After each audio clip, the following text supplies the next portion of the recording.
Morning, Blue Water, and welcome to the Blue Water Backstage podcast. So glad that you can join us. My name's Tim. I'm one of the pastors at Blue Water Church in Sarnia, here with my very good friend and the very handsome Scott Stevenson. Hey guys, very glad that you would tune in and join us today. I'm glad that they are tuning in and joining us today because I'm not sure that anyone would tune in after the Big Wives last episode. It's true. I was very sure they were going to take our job, and maybe we have done just that and worked ourselves out of this. I have had more positive feedback from that episode than I had from almost anything, and it's not surprising to me in the slightest, actually. Nope, they're pretty great. Yep. We are very excited to jump into a new series right now, and hey, it's a new year, it's a new thing. We got all kinds of new stuff going. So what's old is new, and we are into a new series. We're back in Matthew, so that doesn't sound new, but we are talking about parables. Parables. I personally, even if it's just me, I think you would agree with this too, have really enjoyed the way that this Matthew series has been kind of chunked and broken up so that we're not 2 years in one book of the Bible. Can you imagine what it would be like to spend 2 years in, I don't know, Hebrews or something like that? I can imagine.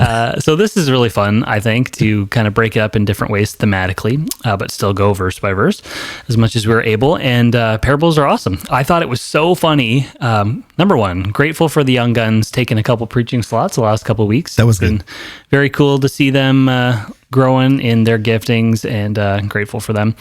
But it was really funny to me because Evan referenced the Parables series as one that we have already worked through. It was like he's been to the future, and we haven't actually done it in the How past. do you know that he hasn't been to the future?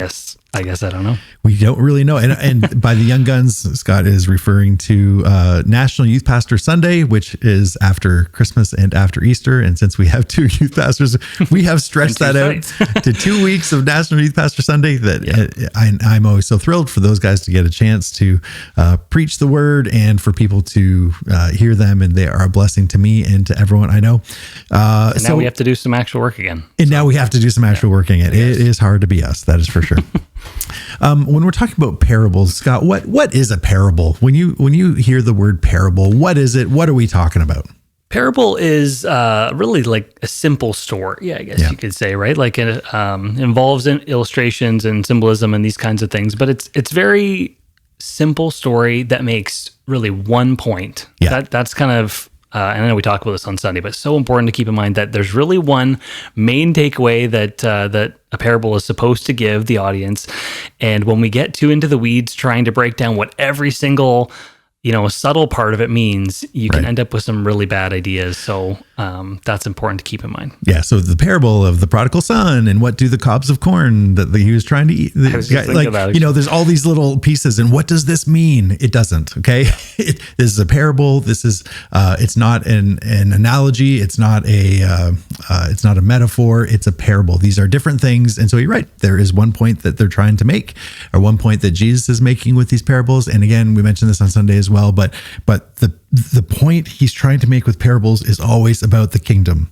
It's not about social justice. It's not about parenting. It's not about fill in the blank. Right. There's all kinds of things it's about the kingdom, and this is very important for us to keep in mind. Yeah, not that other things can't be indicated in there, sure. It's God's word. Those are all good things, but there's one teachable takeaway. Like the Father's love for the wayward is there, right? Yeah. We can look at the characters and the older brother and all these things, but there's essentially one thing. And if you get breaking down everything, it can get messy really fast. Yeah, you can end up in all kinds of trouble. And people have one of the reasons I think people struggle with parables so much is because, all right. When you think about the world is divided into two different types of people. Of course, you can divide this on any type of division line that you want to, but there's people that are very story driven, people that are very image driven, and they might gravitate to something like parables, something like if not parables, then the maybe apocalyptic literature, maybe the poetic literature in the scripture. So story is very very kind of tight to what they want to think about and what drives them. Then you have people that are very proposition driven. By proposition, I mean, so a proposition is a statement that can be demonstrably proven either right or wrong, either true or false, either good or bad. And where we can get in trouble is if we want to be more image driven, we want to be more story driven than we do proposition driven. So I just talked for a little while. Tell me what you're thinking. You got some thoughts? Yeah, I just think like narratives are comfortable for people because they think they can massage them to suit their interests, right? There's like an open door for symbolism. I remember I actually started in university as an English major. Did you? And then I got into some poetry classes and narrative classes where they would dim the lights and turn rain sticks over and whisper symbolisms from poems that I would just be like, what? What? There's no way that means that. And because it's a narrative or because it's a poem or whatever, and symbolism is possible, it could just run wild until you get the most ridiculous things. Yeah. And I felt like I had to just join in the ridiculousness at times, right? To test how far this would go and be acceptable. But that shouldn't be an option. Like symbolism is in the Bible, but it's not meant to just run absolutely wild. And I think the fact that a parable or a narrative or poetry doesn't say thou shall or thou shalt not, people who struggle with those statements in the Bible, or they may have more liberal leaning views, they like that's not there. And they like to play fast and loose with a story. Yep. Potentially. There's been, well, it kind of goes in cycles. There have always been movements that will come around, either movements where on one hand, things will get very cold with the faith, and that, like, there is a complete exclusion, complete disregard of image and story, and that doesn't work out well at all. There is also, as you were just mentioning, the time and time again throughout church history, you see it popping up where the story, the image, ungrounded, unrooted, unfettered, right? That's the problem. That's the thing.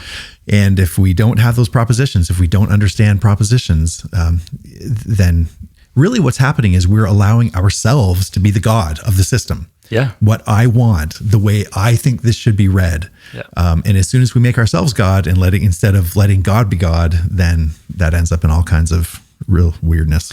Totally. And a lot of the parables, aren't explicitly explained to the masses, which we're going to get to, right? But like, there's a few that Jesus takes his disciples, his core guys aside and says, like, this part means this. And other times, those who have ears to hear should be able to see clearly enough. But like, I actually love that Jesus teaches this way because, man, he's taking these things that are they're cosmic truths that are so above our pay grade. And for our little tiny brains, he puts it into images and stories universal. Like, humans can identify with what the God of the universe here is saying. It's in familiar, it's fathers, it's fields, it's stuff, it's doors and sheep and things that his original audience, knew. Maybe now he would talk in terms of the Leafs and French press coffee and stuff. I don't know, but it's approachable and it's human for our little brains to grasp in a sense. If we get it right. If we get it right, that is the key point. And you're right. There are just in our notes here, one of the things we're going to talk about is which is our favorite parable on the table. I think my favorite parable is the parable of the soils. I love that one. Is it my absolute favorite? I don't know. It's not the dishonest manager, eh? Well, there's that one too, but I do like the weeds. And that's one of those ones where you're right. Afterwards, he pulls the disciples aside. He's like, hey guys, the birds, here's who the birds are. And here's the weeds and this. So he lays the whole thing out. However, that isn't how it goes most of the time. Right. But, he does, and this is something, again, that we spent a little bit of time talking about on Sunday. He does give every indication and every explanation, rather, why he spoke in parables. Yes. And that's something that I think people struggle with that for the exact reason that we mentioned a second ago, because we want to be the God of the system. We want to be the ones who are making the calls. And yet he spoke in parables explicitly because those that get it are going to get it. And those that don't get it, they're not going to get it. And that's why he spoke in those terms.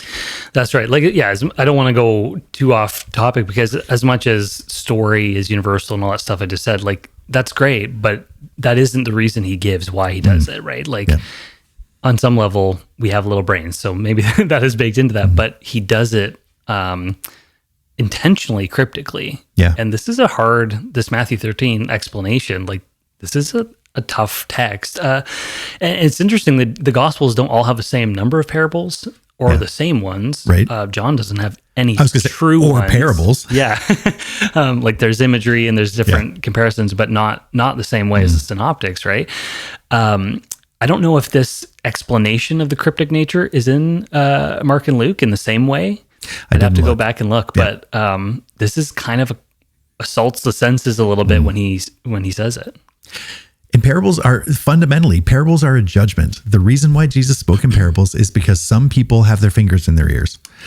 Some people aren't going to get it. And we can go back and forth on which came first. Is it the chicken or the egg? Do they have their fingers in their ears first? Or does God harden their hearts first? And we can talk about Pharaoh. We could talk about Romans chapter 9, and maybe we will. I don't know. We'll see where this conversation goes. But in either case, parables are a judgment based simply on the fact that that there is a people who will not and do not want to hear the truth, and that's why he spoke in parables, so that those will hear, those who can hear and who want to hear will, and those who don't won't.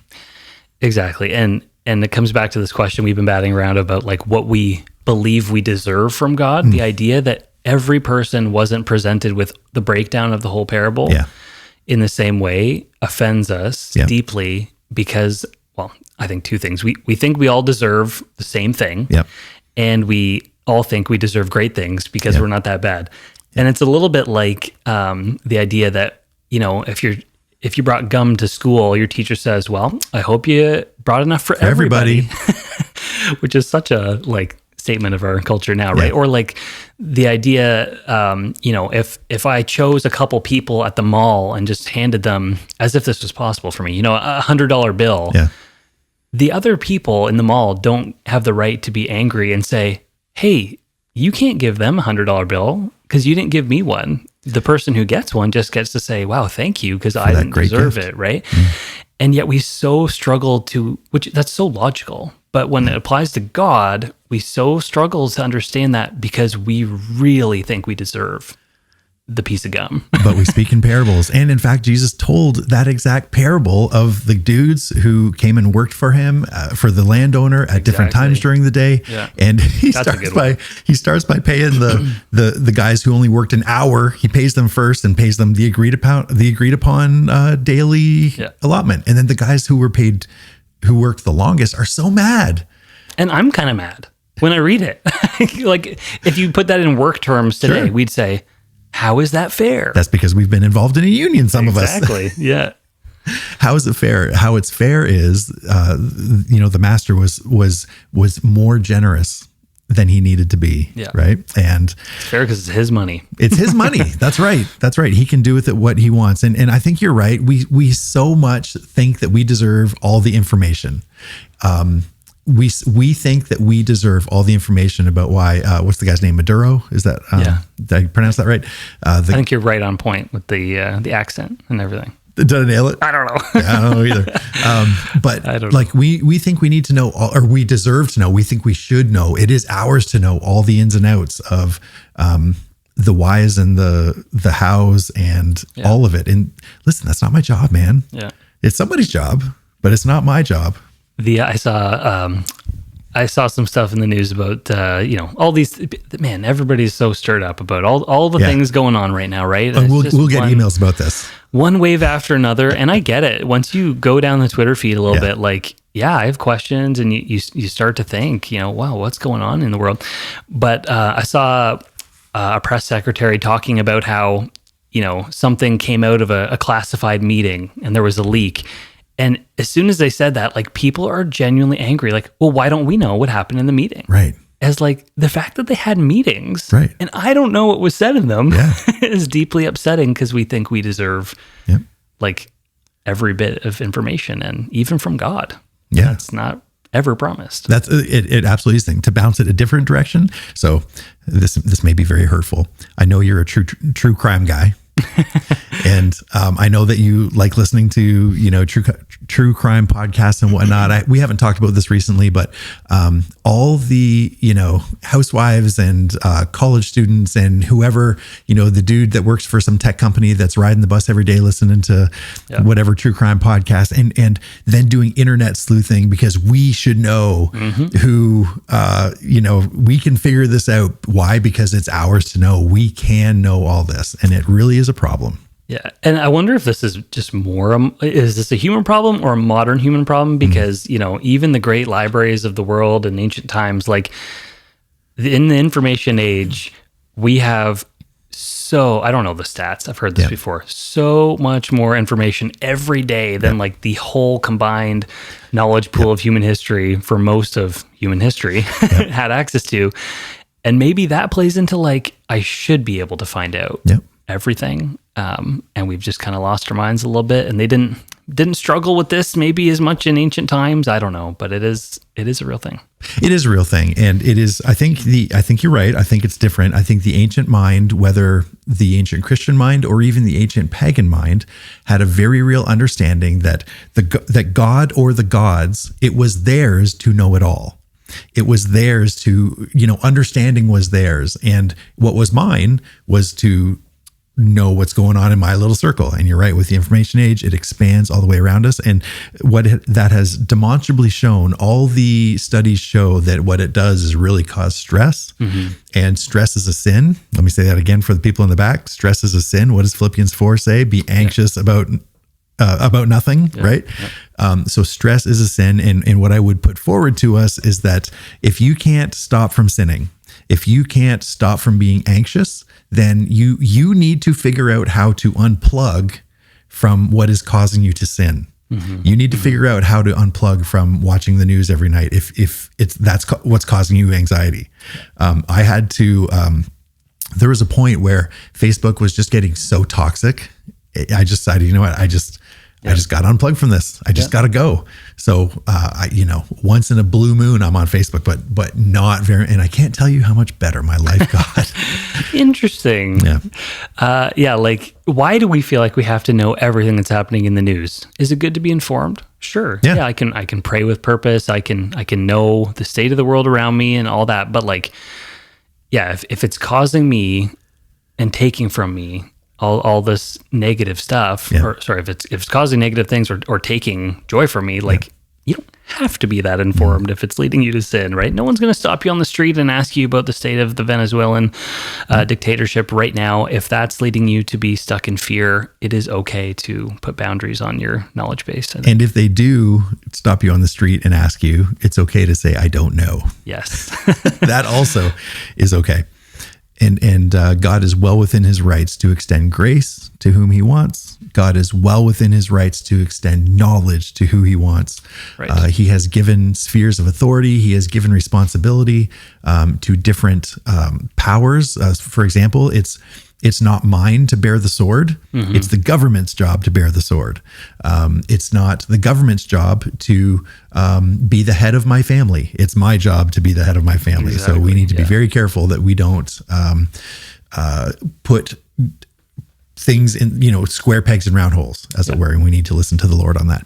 But we did talk about these two little, can I call them cute parables? They're cute. They're real short and real simple, right? Micro parables. Maybe the shortest ones that there are. It's just and the net, I guess, as well. But like really just a couple lines.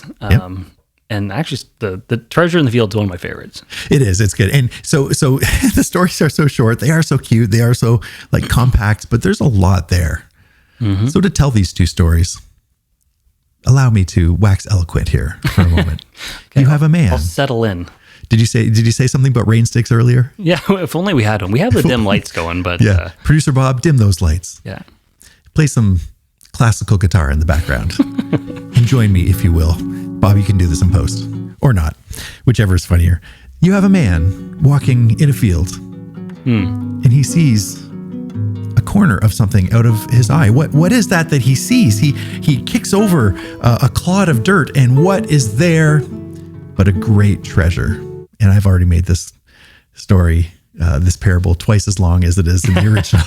So what does he do?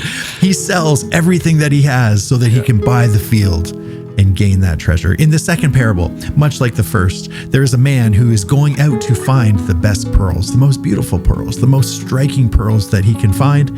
And lo and behold, he finds not just any pearl, he finds a pearl of great price. This is a mega pearl. At which point, I'm not sure what I'm talking about. I don't know what a mega pearl looks like, but this thing is, as far as pearls go, this is an impressive pearl. So what does he do? With joy, he sells all that he has so that he can buy this pearl of great price. And that's the end of our parables. That's it. Simple and beautiful. Yeah. And I don't know if I just like this so much because there's something in every young boy who loves the idea of a treasure hunt movie. Oh, man. This is why we like The Goonies and National Treasure and all this stuff. And the idea of stumbling across real good stuff. I once had a metal detector as a kid. And I was just going to ask if you had a metal detector. I struck it rich by finding a gold watch on the beach, only to realize it was a Timex, not a Rolex. But I was so excited for a couple of days. Yeah.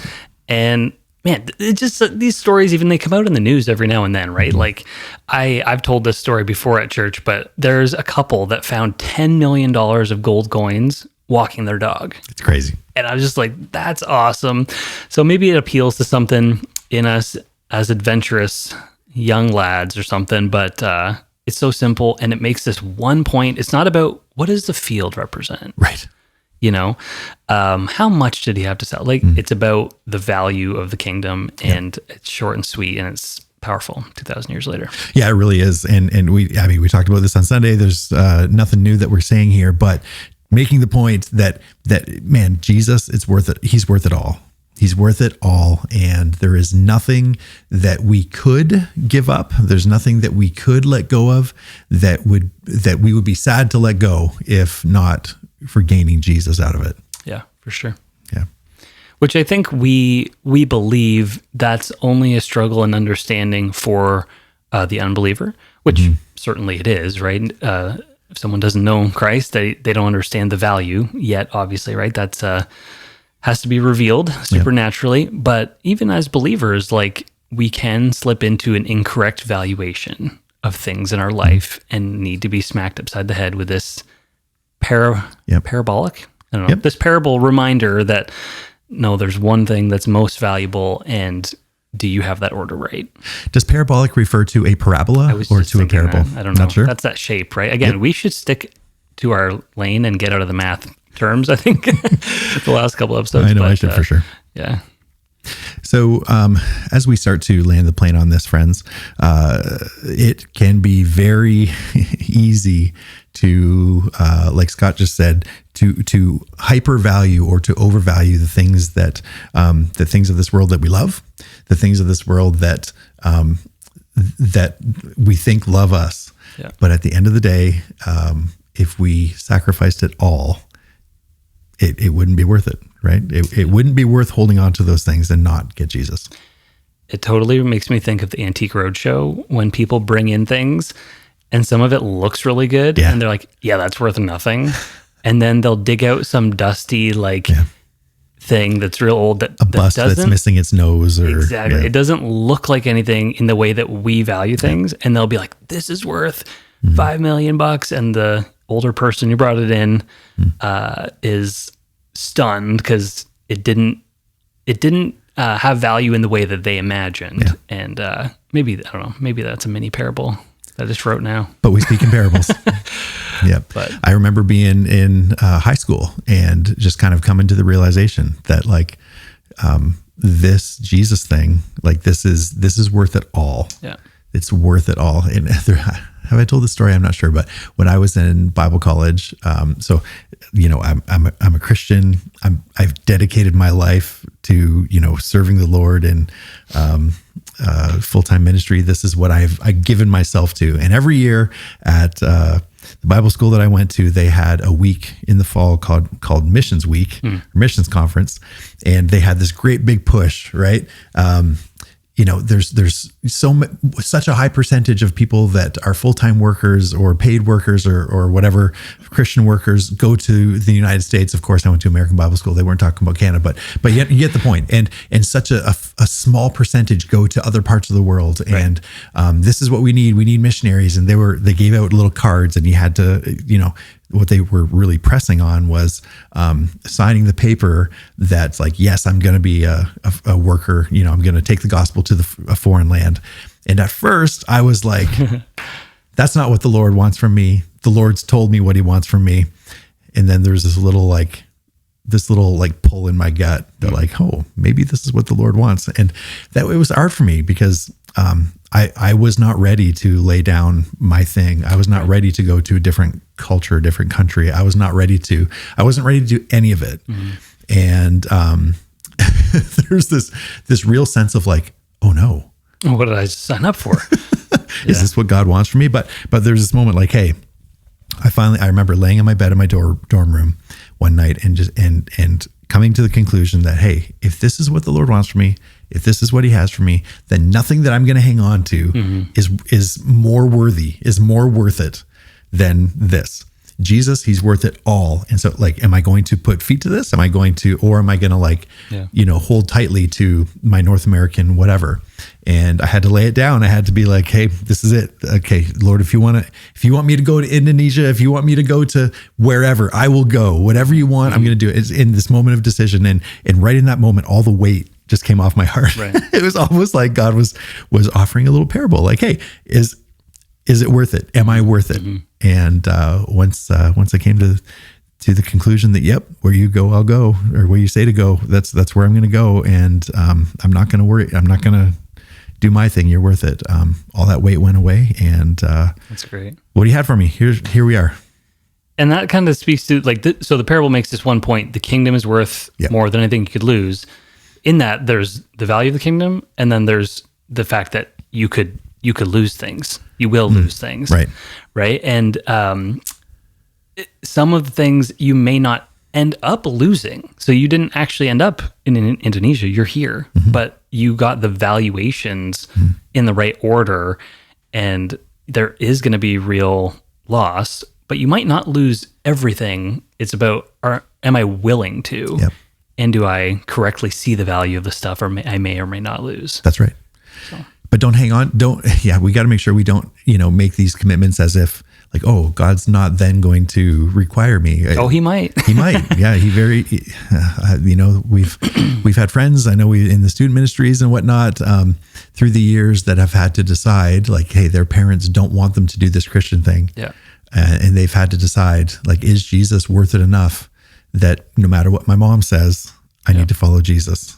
And what people find is that even if they may have lost their family, they get that in the church, right? The Lord is brothers and sisters that might have gone because it might have cost their relationship with their brothers and sisters because they've chosen the Lord. Well, that comes back around, and you get brothers and sisters in the church. You get mothers and fathers in the church. You get grandmothers and grandfathers in the church. Here's one more quick story that's rolling up in my brain. That after Val and I got married and wrapped up at Bible school in Chicago, we moved all the way up to Sudbury, way away from all of our families, in order to be a youth pastor at a church up there. And guess what? Our kids had so many grandparents, so many grandmas. Yep. And that church understood that we were away from all of our families for the sake of the gospel. And so they made a choice, and not a monstrous church, family driven church, family oriented church. And, Bryce, especially my oldest, he had so many grandmas, and we would walk in that door on Sunday mornings early, and we would pass these babies off. And when it was time to go, they would hand it back to us. They had looked after them all morning and giving us, they would take them. Hey, you and Val go on a date tonight. Let me take the baby. That's great. You guys go to our cottage for the weekend. Let's take the kids for the weekend. And you mean camp, but the reason I didn't say camp is because no one in Southern Ontario would understand what I was talking about. And you're right. That's amazing. And I think sometimes even other Christian, that's so true. What you just said, right? There's nothing you're going to lose that outweighs the value of the thing, and you may be blessed in ways you didn't expect to, not make up for the loss, but like what you're saying, right? Exactly. You said it better. But even other Christians, when you are willing to lose things, the logical part will kick in sometimes, and they'll say, "Oh, Tim, no, you shouldn't go to Indonesia. Aren't you taking this Jesus thing a little too far? Yep. You're going to quit your career that you trained for and go into ministry. You're going to do like fill in the blank." And people who love you and love the Lord will get the valuation wrong, and sometimes even push back on your value system that you have right, which is a hard thing when that happens, but we should understand that it will. Can we pivot to one more connected thing before we wrap up? This, maybe it's bad that we save this till the very end, but even if you're not in full-time ministry, we should all have, if we're followers of Christ, we should have a very clear, what's what I'm looking for, a very clear set of guidelines for when we'd be willing to even lay our thing down for the sake of the gospel even now. So here's what I mean. For police officers, we have some of these laws that are fundamentally unjust coming in Canada. Police officers that are listening, you guys need to have an idea of when I am going to not do my job, when I'm going to lay this down in order to not breach my ethics, right? Teachers in the public system, you guys, you're in the belly of the beast. You need to, be sharing the gospel and living the light of Jesus as well as you can in your schools, but you need to have a very clear understanding in your mind about when you're going to say, "Hey, no, I'm not going to wear the rainbow pin, or I'm not going to whatever." And you can let me go if you want, but no, I'm not going to do that. Maybe you're working for a larger company that has a really strong HR department, and they're going to dictate terms about whether you're going to this, that, or the other thing. And you need to know what the time is when, no, I'm going to trust the Lord. I am not going to walk back on my beliefs, even if this job goes away, and I need to trust the Lord in that. And guess what? He's worth it, even if you do. He's worth it. And if any of us feel like we didn't get some of those lines right in the years past, where there were similar things to try to discern, like, may we have learned those lessons and keep that in mind for future times, right? We're in the same boat. We got Bill C9 and all these things that we've had to decide those things ourselves, but decide ahead of time is definitely wise. That's just it. Well, thank you so much for listening. Really glad that you did. My name's Tim. I'm Scott. Thanks for listening to Blue Water. You are loved.